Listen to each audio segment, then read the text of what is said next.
Hi everyone and welcome back to my channel think smart. तो आज की video में मैं कुछ बहुत ही इंपॉर्टेंट चीज़ें आपके साथ में डिस्कस करने वाली हूँ regarding expense ratio of mutual funds. तो नॉर्मली होता क्या है कि हम एक्सपेंस रेशियो पढ़ते हैं कि इस फंड का इतना है, डायरेक्ट प्लान में कितना है, रेगुलर प्लान में कितना है, बट हम एक्चुअली कैलकुलेशन करके नहीं देखते हैं कि हमें जो हमारा इन्वेस्टमेंट है उस पर कितना इम्पैक्ट आ जाएगा, या हम over a period of time 10 साल 20 साल या 5 साल में कितना पैसा सिर्फ फीस के फॉर्म में म्यूचुअल फंड को दे रहे हैं। तो आज की वीडियो में मैं आपको ये सारी इन्फॉर्मेशन देने वाली हूँ। और वीडियो स्टार्ट करने से पहले मैं आपको एक थोड़ा सा शॉकिंग चीज़ बताने वाली हूँ कि अगर आपने 50 लाख का इन्वेस्टमेंट किया है और आज से 30 साल बाद आप वो इन्वेस्टमेंट देखते हैं तो आप 30 लाख तो सिर्फ और सिर्फ एक्सपेंस रेशियो या फिर एक्सपेंस फीस के फॉर्म में ही म्यूचुअल फंड को आप दे देते हैं। सो काफ़ी शॉकिंग लगता है ये जानने के बाद में कि 50 लाख का इन्वेस्टमेंट, और अगर मैं 30 साल तक उसको इन्वेस्टेड रखता हूँ या रखती हूँ तो मुझे 30 लाख तो सिर्फ फीस ही देनी पड़ रही है।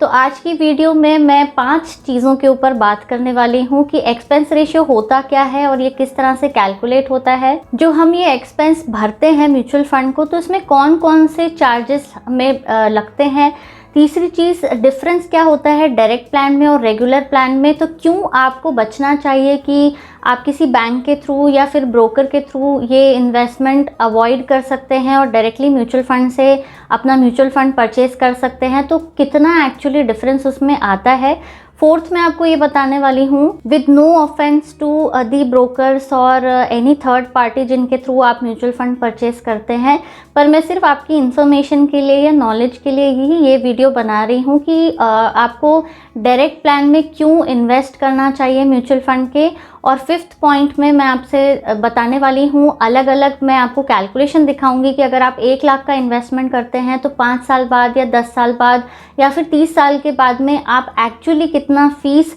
डायरेक्ट प्लान में म्यूचुअल फंड को दे रहे हैं और कितना फीस या कितना चार्ज आप एक रेगुलर प्लान में म्यूचुअल फंड को दे रहे हैं। तो वीडियो को एंड तक ज़रूर देखिए, और अभी तक आपने अगर मेरे चैनल को सब्सक्राइब नहीं किया है तो प्लीज़ जल्दी से जाके सब्सक्राइब करिए, कमेंट करिए, शेयर करिए। तो सिंपल लैंग्वेज में अगर मैं बात करूं तो एक्सपेंस रेशियो का मतलब होता है एक एनुअल फीस जो कि म्यूचुअल फंड हाउस आपसे चार्ज करता है 1 साल में आपके फंड को मैनेज करने के लिए। तो जैसे एग्जांपल के लिए आपने अपना इन्वेस्टमेंट किया 20,000 रुपीज़, उसका एक्सपेंस रेशियो है 2%, तो आपको 400 रुपीज़ 2% ऑफ 20,000 रुपीज़ मतलब 400 रुपीज़ आपको साल का एनुअल फीस देना पड़ेगा म्यूचुअल फंड को, आपका ये 20,000 रुपये मैनेज करने के लिए। तो आपको ये एक्सपेंस देना क्यों पड़ता है? तो बेसिकली इसके 3 चार्जेस होते हैं जो आपसे म्यूचुअल फंड हाउस लेता है। पहला होता है मैनेजमेंट फ़ीस। मैनेजमेंट फ़ीस का मतलब होता है जितने भी एक्सपर्ट फंड मैनेजर्स होते हैं जो आपके बिहाफ पे आपका पैसा मैनेज कर रहे हैं बहुत ही अच्छी तरीके से,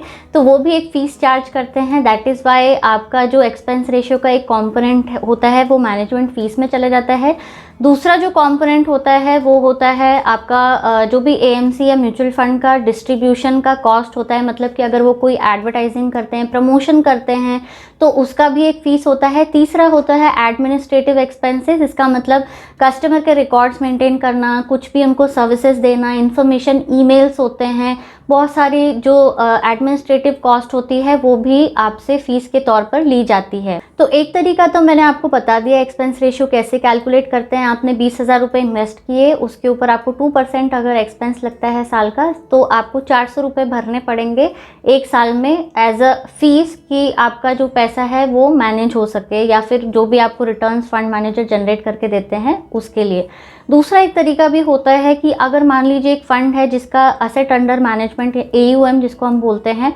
10 लाख रुपीज़ का है, और वो फंड 15,000 रुपीज़ 1 साल में चार्ज करता है एक्सपेंस रेशियो में, तो उस फंड का एक्सपेंस रेशियो होता है 1.5%। तो दोनों ही तरीके से आप उसको कैलकुलेट कर सकते हैं। अब मैं बात करती हूँ कि डायरेक्ट प्लान और रेगुलर प्लान में क्या डिफरेंस होता है और क्यों आपको डायरेक्ट प्लान चूज़ करना चाहिए ओवर अ रेगुलर प्लान। तो डायरेक्ट प्लान में होता क्या है कि आप डायरेक्टली म्यूचुअल फंड हाउस से ऑनलाइन या ऑफलाइन मोड पे डायरेक्टली उनसे परचेज करते हैं अपने म्यूचुअल फंड को, और रेगुलर प्लान में आप किसी थर्ड पार्टी के थ्रू अपना म्यूचुअल फंड परचेज करते हैं। मतलब कि जैसे आपने बैंक से म्यूचुअल फंड खरीद लिया या किसी ब्रोकर के थ्रू आपने म्यूचुअल फंड खरीद लिया, तो वो होता है रेगुलर प्लान। तो अब डिफरेंस क्या होता है, एक्सपेंस रेशियो का ही एक बहुत बड़ा डिफरेंस हो जाता है। एक एग्जांपल ही मैं आपको देती हूँ कि एक पर्टिकुलर म्यूचुअल फंड की स्कीम है जिसमें डायरेक्ट प्लान में 0.31% का एक्सपेंस होता है, जबकि वहीं अगर आप रेगुलर प्लान में जाते हैं किसी बैंक के थ्रू या ब्रोकर के थ्रू, आप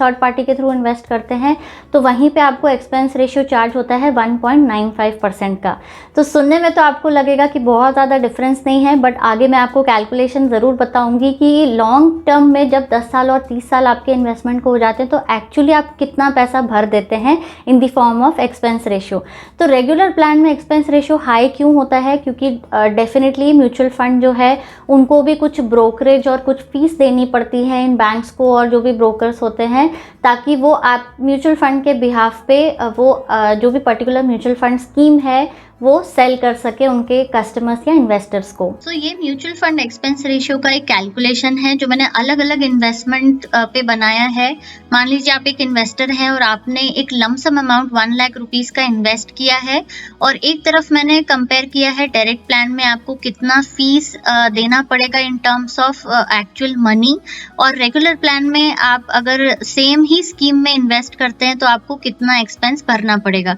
तो ये जो भी डायरेक्ट प्लान और रेगुलर प्लान है, जो भी आपको ये एक्सपेंस रेशियो दिख रहा है 0.31% एनुअली, 1.95% एनुअली, वो एक पर्टिकुलर स्कीम का ही है जो मैंने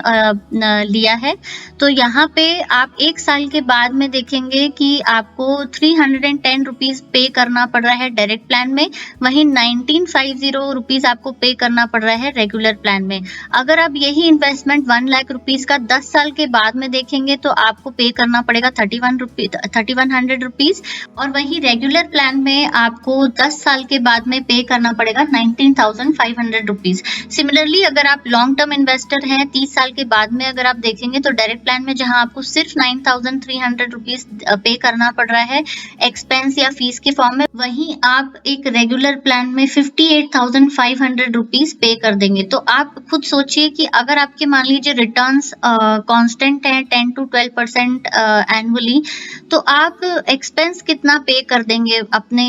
इनिशियल कॉस्ट ऑफ इन्वेस्टमेंट पे। उसके बाद अगर आप इन्वेस्टमेंट कॉस्ट बढ़ा देते हैं, एक बात मैं हाईलाइट करना चाहती हूँ कि जैसे जैसे आप इन्वेस्टमेंट अपनी कॉस्ट बढ़ा देते हैं वैसे वैसे आपका जो रेगुलर प्लान का एक्सपेंस है वो भी बढ़ता जाएगा। तो मान लीजिए अब आपने 10 लाख रुपए इन्वेस्ट किए, तो आप देखिए कि आज से 10 साल बाद डायरेक्ट प्लान में जहां आप सिर्फ 31,000 रुपीज पे कर रहे हैं, वहीं पे आप रेगुलर प्लान में 1,95,000 रुपीज पे कर देंगे, और 30 साल बाद में डायरेक्ट प्लान में 93,000 आप पे कर रहे हैं, तो रेगुलर प्लान में आप 5,85,000 रुपीज का फीस पे कर चुके होंगे। 50 लाख का अगर इन्वेस्टमेंट है तो डायरेक्ट प्लान में 30 साल के बाद आप अगर अपना इन्वेस्टमेंट देखते हैं तो आप पे करेंगे 4,65,000 रुपीज का फीस। वहीं रेगुलर प्लान में